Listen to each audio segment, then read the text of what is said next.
Hey, what are you doing? Instead of playing around, make some food, you good-for-nothing wife.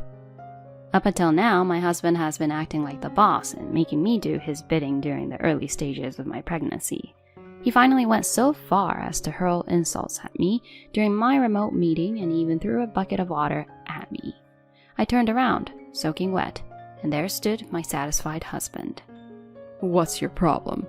You should say that kind of thing after fulfilling your wife's duties, you know? Come on, hurry up with a meal. I had reached my limit at this point. I couldn't stand having a husband who not only bossed me around, but also threw water at his pregnant wife. Before I could protest to my husband, I grinned and said this. Oh, well, my condolences to you.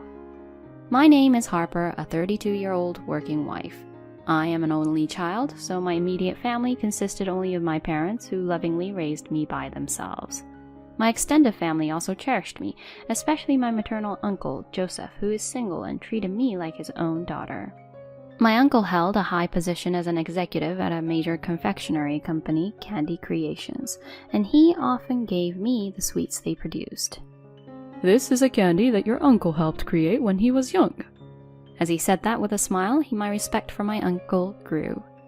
Gradually, my dream became working for the same company as my uncle. I wanted to plan memorable sweets that would leave a lasting impression on people. During my time in college, I applied to Candy Creations as my top choice and successfully secured an offer. I had kept my family connection a secret, so it was by no means a case of nepotism. My uncle was also pleased with my decision to join the company. However, to avoid any trouble in the future, we had decided to keep our family connection in secret within the company. After joining the company, I worked diligently, but I became so engrossed in my work that I didn't have a boyfriend until my late 20s. Despite my uncle and parents' recommendations for matchmaking, I declined and decided to find a partner on my own. I registered with a marriage consultation agency and met several men. But I couldn't find anyone who truly clicked with me, and I was on the verge of giving up. It was at that time that I finally met Elijah, who would later become my husband. Elijah was a salaried employee at a major advertising company, Dynamic Ads. He had a great appearance, and my first impression of him was flawless. Initially, I only revealed that I worked for a confectionery manufacturer, keeping my connections to Candy Creations a secret. In that situation, Elijah said to me, Do you work at a confectionery manufacturer? I absolutely love sweets, you know? I'm particularly fond of Candy Creations gummies. I always have them. He then showed me a pack of gummies from his bag. Those gummies were the first product I had been involved in planning after joining the company. I genuinely felt delighted by Elijah's words. Actually, this is a snack I was involved in planning, so I'm happy you like it. Oh, really? That's quite a coincidence. And so this is how my relationship with Elijah began. Due to our mature ages, after 1 year of dating, I received a proposal from Elijah. I happily accepted it. After introducing each other to our parents, we decided to have a wedding with only close relatives and friends. Dressed in a wedding gown, I was at the peak of happiness. On the wedding day, my uncle had tears in his eyes as he blessed us. He came to us and expressed words of celebration, and I responded with a smile. However, after my uncle had left, Elijah whispered something to me. Hey, is that uncle of yours perhaps a big shot from Candy Creations? Huh? Why do you say that? I've seen him at a competition before. We lost that time, though. Is that so? Harper, isn't it a bit fishy? If Candy Creations executive is a relative of yours, you could have told us. Could it be that he got hired through connections? I quickly denied it. I've been keeping the fact that he's a relative a secret. Despite conveying this, Elijah smirked. I see. But your uncle seemed quite fond of you, didn't he? Yes, he had been kind to me since I was a child.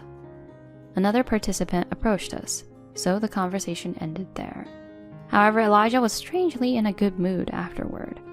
I had a bad feeling at that moment. Later, Elijah and I moved to a rented apartment, starting a new life. But it was there that I faced a certain problem. By the way, I work in the planning department, so I often have to work overtime, and it's a demanding job. Elijah was aware that I was reasonably busy, so before we got married, we made an agreement to share household chores. However, Elijah didn't do any housework at all. When he came home, he would just laze around. Furthermore, he would rush me to prepare meals. Of course, he didn't even bother to clear the dishes after eating. At first, I tried to manage everything by myself, thinking that I had become his wife. However, after living like that for several months, the stress began to build up. One day, I decided to have a frank discussion with Elijah. "Hey, Elijah, could you help out with household chores a bit?" However, my husband responded with apparent reluctance. What are you talking about? Once we're married, isn't housework the wife's job? That's not the case at all. We both agreed to share it before we got married, right? We're both working after all. Did we really make such an agreement? Anyway, I don't feel like doing housework. You should do the housework, properly, as your duty as a wife. I was stunned by those words and couldn't say anything in response. Since then, Elijah became increasingly domineering. Get this suit dry cleaned. We're running low on socks. Make sure to buy some by tomorrow. He started bossing me around with commanding tones, and eventually, a wife should obey her husband. You lack respect for me. He even started finding fault with me. After a year of living like that after marriage, I was exhausted. Then, at that time, I had been feeling unwell for a while, so I went to the hospital where I found out I was pregnant. It was still in the early stages, but joy welled up in my heart. I immediately returned home to share the news with Elijah. "Elijah, it looks like I'm pregnant." Oh, really? Well, that's good. I felt somewhat let down by his rather indifferent response. For some reason, Elijah was in a good mood and even humming a tune. "Did something good happen? You seem unusually cheerful." When I asked this, Elijah's eyes lit up and he said, "Actually, we just secured a contract with Candy Creations, so now your company is a client." Huh? This time, Candy Creations is going to release snacks for pregnant women. Our company is going to handle that PR entirely, and we've got plenty of budget. Lucky us. That was certainly a project being carried out by a different team from mine. I hurriedly explained. "I can't believe it, but did you say something to Uncle Elijah?" Huh? I just greeted everyone in the presentation, that's all. "What? If you do that, people around you will find out." It's not a big deal, right? We got the contract because of it. I used our relationship and the directors to our advantage, but it's all part of the job. With this, my evaluation at Dynamics Ads is secure. Saying that, Elijah whistled while loosening his tie. When I called my uncle and asked about it, he told me with a wry smile. When people found out that Elijah was a relative of mine, they became very attentive. I told them that choosing the advertising agency should be unrelated to that. Uncle, I'm sorry. No, it's okay. Elijah's company will surely do good work. Harper, you don't need to worry. My uncle said that, but I was dissatisfied with my husband's behavior. By the way, how have things been lately? Are you getting along well with Elijah? My uncle asked me that, but I couldn't say he was acting like a dictator, so I just told him that I was pregnant. He was very happy and told me to take care of my health, then he hung up. I had planned to continue working, but my morning sickness was worse than I had imagined. I couldn't stay on my feet because of the nausea, and I was constantly going back and forth between the bedroom and the bathroom. It was impossible for me to go to the office in that condition, and with the advice from those around me, I decided to take a 1-month leave until my morning sickness improved. Candy Creations was a company that was understanding of employees' pregnancies and childbirth, so my request for leave was quickly approved. When I informed Elijah about my leave, he showed reluctance. When I informed him about my morning sickness, he also expressed disapproval. Huh? I've never heard of taking a leave for morning sickness or something like that. It can't be helped. My health is really bad right now. Pregnancy and childbirth aren't illnesses, you know? Taking leave for just morning sickness? You're not being a responsible professional, are you? Even if you say that. In frustration, I bit my lip, and Elijah continued. Well, whatever. Since you're staying at home, make sure to take care of all the housework perfectly, okay? Huh? That's why I can't even stand up because of the morning sickness. Can't you understand? Don't be so dependent. If you're not working, don't rely on me for everything. If you don't do the household chores, it won't end well for you. His words were so harsh that I felt dizzy. As he had declared, Elijah demanded perfect housekeeping from me, even though I was struggling with morning sickness. For example, I would feel nauseous at the smell of pasta boiling, so I had resorted to using frozen pasta. However, Elijah quickly noticed it and harshly criticized me. Hey, what is this? You're feeding me frozen pasta. Elijah, you used to eat it without any complaints. You're supposed to be a homemaker and you can't even make pasta? Are you really that useless? He continued to criticize my household chores and make sarcastic comments, all the while refusing to help with them. I struggled to cope with morning sickness, but still tried to fulfill my husband's demands by doing the housework. Around 3 weeks into my leave, something unexpected happened. I received a sudden call from the company. I am well aware that you are on leave, but I would like you to attend the remote meeting this coming Saturday. I heard the details of that meeting and agreed without hesitation. On the Saturday morning in question, Elijah was still asleep, so I sat in front of the computer in the study and joined the remote meeting. I was feeling better that day, with my morning sickness under control. I participated in the remote meeting, offering my opinions and taking notes on the meeting content. Just as I was speaking, the study door behind me creaked open. Hey, what are you doing? Instead of playing around, make some food, you good-for-nothing wife. Then he splashed a bucket of water on me from behind. When I turned around, there was Elijah standing there with a satisfied expression. What's your problem? You should say such things after fulfilling your wife's duties, you know? Come on, hurry up with a meal. I had reached my limit at this point. Having a husband who not only bossed me around, but also threw water at his pregnant wife was unbearable.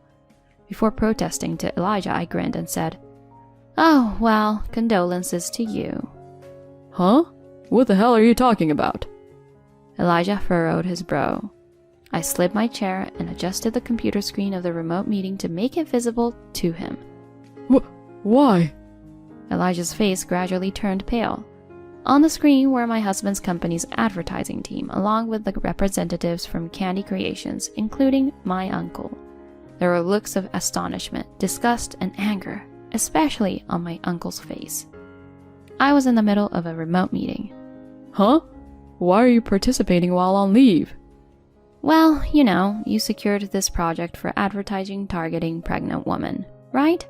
I was asked to participate because they wanted to hear from a pregnant employee. That can't be... Then my uncle at the back of the screen addressed me. Harper, are you okay? Since you were splashed with water, shouldn't you go to the hospital? The remote meeting participants expressed concern for me, one after another. Uncle, I'm fine. Thank you, everyone. Upon my response, my uncle says sternly, Now, everyone from Dynamic Ads, is he the sales representative from your company who handled this project? Yes, he is from our company. As the manager of Dynamic Ads answered with a trembling voice, my uncle continued. The Dynamic Ads developed this product with the intention of caring for pregnant women. But for the person responsible to behave so outrageously towards his pregnant wife, frankly, we've lost trust in your company. Wait, Executive Director! Despite the manager of Dynamics Ads' frantic attempts to stop him, my uncle continued coldly. Personally, I'm inclined to terminate the contract altogether. We will reconsider it internally and get back to you, so please wait for a while. One by one, my uncle and the representatives from Candy Creations exited the remote meeting. The only ones left were the members of Dynamic Ads, where my husband worked. Elijah, what have you done? We're about to lose a major contract. No, even before that, is such behavior even acceptable as a human being? Chastised by the manager, my husband answered with a pale face. I'm sorry, I didn't know. Do you always treat your wife like this? Huh? Is that the case? Well... When Elijah choked on his words, the female advertising designer from Dynamic Ads, who was present, spoke up. He poured water on his pregnant wife and asked her to make dinner. That's truly unbelievable. Starting with her comment, the attendees from Dynamic Ads criticized him one by one, saying things like, "This is terrible," and "So Elijah was like this." Wait, everyone. It's a misunderstanding. As Elijah desperately shouted, the members of Dynamic Ads continued to leave the remote meeting one by one. Soon there was no one left on the conference screen. My husband knelt on the floor, bowing his head in despair. Just then, the intercom rang. When I answered it, my uncle was standing there. I came because I was worried. Are you really okay physically? I was still soaked, but I nodded in response to my uncle's words. Then my husband rushed out of the study and prostrated himself in front of my uncle. Executive Director, I am truly sorry for the trouble I have caused you. Please just spare us the contract termination. However, my uncle looked down at Elijah and said, Isn't the person you should be apologizing to someone else? Oh. Until that moment, Elijah had likely not considered me much. He turned pale, and when he looked at me, he desperately clung to me. Harper, I'm truly sorry. Please, forgive me. Can you say something to the executive for me? I forcefully pushed Elijah away. Don't play around. You've treated me poorly both before and during pregnancy. Marrying you was a mistake in itself. I've already decided to get a divorce. What? Divorce? Harper, you can't be serious. Saying that household chores are a wife's duty? That way of thinking is completely outdated. We're both working, so where's the logic in not sharing household responsibilities? Is your mind like an outdated, rusty computer that refuses to update? Harper. Be prepared, you worthless man, because I'm going to claim alimony and child support. When I spat out those words, Elijah burst into tears, his face covered in tears and snot. My uncle sighed and took me away from the scene. That's how I returned to the safety of my family home. Later, Elijah and I divorced. As a substitute for alimony, I received all of our shared savings. We settled things with a lump sum payment for child support. Afterward, Candy Creations terminated its contract with Dynamic Ads. Elijah was forced to take responsibility and was moved from the flowery sales department to a less cushy position. Elijah's wrongdoings were already widely known at Dynamic Ads. Unable to bear the hushed whispers and rumors, Elijah chose to resign voluntarily. It seems he ended up unemployed. Since he made a lump sum payment for child support and had no savings, he now lives in a rundown apartment and is desperately searching for a new job. Even hearing that, I have no sympathy whatsoever. I can only hope he reflects on his actions. As for me, I recently gave birth to an adorable little girl. Both my parents and my uncle are overjoyed, and my daughter is thriving with the love and care of those around her. I've returned to work, and I'm juggling between my job and raising my child every day. From now on, I want to look forward to my life with enthusiasm, enjoying my daughter's growth.